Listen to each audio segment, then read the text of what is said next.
Hello everyone, শুভ সন্ধ্যা। আরও কিছু কালী পুজো ব্লগের কিছু সুন্দর মুহূর্ত তোমাদের কাছে নিয়ে চলে এলাম। পুজোর এই দেখো জোগাড় যন্ত্রী যা যা করা হয়, সবজি পাতি জল টল সব ধীরে ধীরে আসছে। আর এইদিকে দেখো ফাইনালি মা আমাদের বাড়িতে চলে এলেন।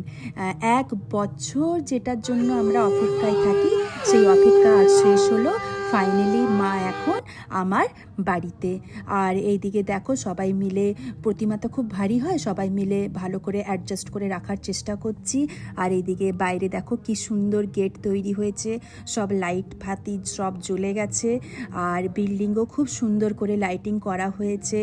আর এত ভালো লাগছে না সত্যি, চারিদিকে ঝকঝকে আর ঝলমল ঝলমল করছে। আর তোমরা অবশ্যই জানাবে আমার এই ব্লগগুলো তোমাদের কেমন লাগছে।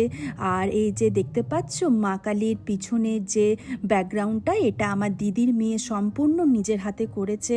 তোমরা অবশ্যই জানাবে এই পিছনে ব্যাকগ্রাউন্ডটা কেমন লাগছে। আর বাকি ফাইনাল লুকটা কালকে দেখাবো।